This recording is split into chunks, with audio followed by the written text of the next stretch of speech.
DHL Express Canada plans to shut down all operations across the country as more than 2,000 truck drivers and workers remain on strike. The sudden halt comes one day before Canada's federal ban on replacement workers takes effect. And while the union says the move puts a chill on contract talks, there is growing concern this shutdown will add more turmoil to an already strained parcel industry. For a closer look at the impacts this morning, we're joined from Los Angeles by Barry Eidlin. He's Associate Professor of Sociology at McGill University. Good morning. Good morning. Good to be back, Anne-Marie. Well, let's start with the federal ban on replacement workers. It's officially known as Bill C58. What is it, and how can it affect labor negotiations? So Bill C58 is a law that was adopted by unanimous consent of Parliament. So every single party voted for this. And what it does is that in the case of a labor dispute, a strike or a lockout, the employer is prohibited from employing as you refer to them, replacement workers, otherwise known as scabs. And these are workers brought in from the outside or enticed from within the workforce to essentially break the strike by continuing to work through the strike. And the reason for this legislation is we need to go back to the purpose of a strike and the purpose of collective bargaining, because in order for collective bargaining to work, there needs to be a level playing field to the extent possible. Employers have many levers at their disposal to exert power over their workers, to coerce them into agreeing to things.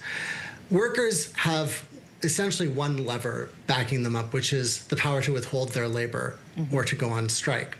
So anything that undermines that tool creates an unlevel playing field and undermines the ability to reach an agreement.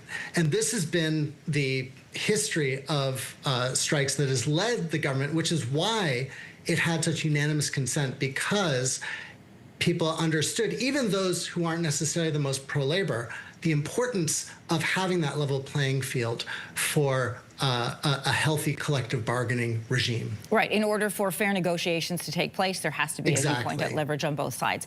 In this case of DHL, the company is shutting down all operations a day before this ban kicks in. In theory, the ban is meant to force parties back to the bargaining table in order to come up with a negotiation from both sides. But in practice, what does it do instead? Well, in the ban on replacement workers, you mean? Yes, the fact that this is happening, yes, and DHL is shutting down the day before this kicks in. Yes.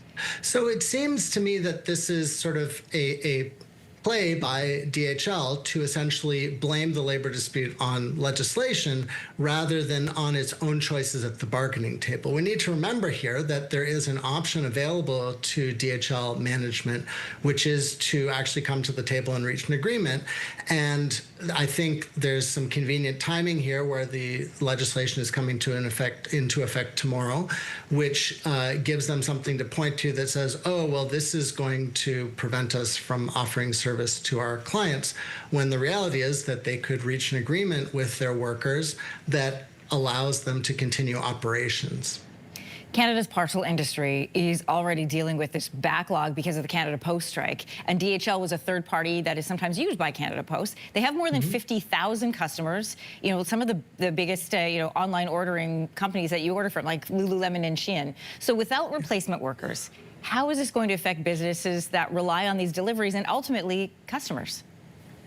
Yeah, so it is disruptive to customers who rely on DHL, just like Canada Post was disruptive to those who rely on the Postal Service. And that is the point of a strike. The strike is supposed to be disruptive, and that is what provides the leverage that is supposed to compel the employer back to the bargaining table. In this case, DHL seems to have thought that they can exert leverage over their workers by locking them out, which is what precipitated the dispute. Was that there was a breakdown in negotiations and the employer locked out their workers.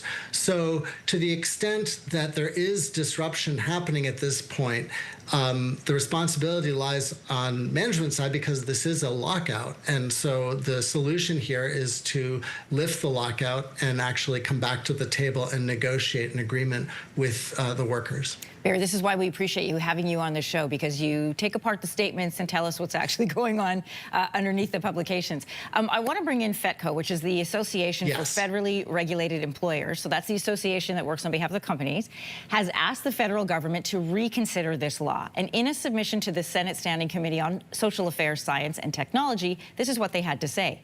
It will exacerbate work stoppage activity through the Canadian economy by providing an incentive to strike, rather than rely on collective bargaining.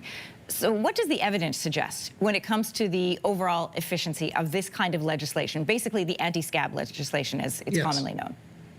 Yes. So the evidence is quite mixed on the effect of anti-scab legislation on the prevalence of strikes, because it can work both ways, right? It can provide an incentive to strike because they know workers know that their leverage will be greater, but it can also serve as a disincentive. It can also shorten agreements because it maximizes leverage and compels employers, and it's a more effective tool to actually get employers back to the bargaining table. So the actual research on this is quite mitigated when it comes to actually the effect on the prevalence or length of strikes. What is clear from the history is that the effect of not having anti-scab legislation, of allowing scabs into the workplace, is essentially a recipe for violence. The reason that these laws were initially adopted starting in Quebec in the 70s is due to a series of extremely violent strikes that involved, police on train cars shooting strikers with shotguns in order to essentially force replacement workers back into the workplace. And so due to several incidences like this, certain governments, first in Quebec and then in British Columbia, adopted these as a means of ensuring a more peaceful labor relations system.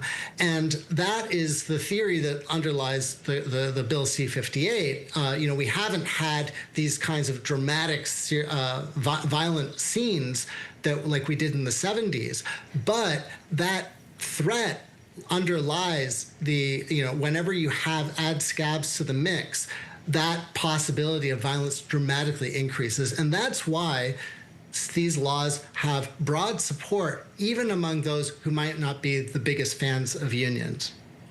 Barry Eidlin, Associate Professor of Sociology at McGill University. We always appreciate you coming on. Thanks for your time today. Happy to be here. Thanks for having me. If you like that video, make sure to subscribe to the Your Morning YouTube feed, where you can find all kinds of new content posted every weekday morning.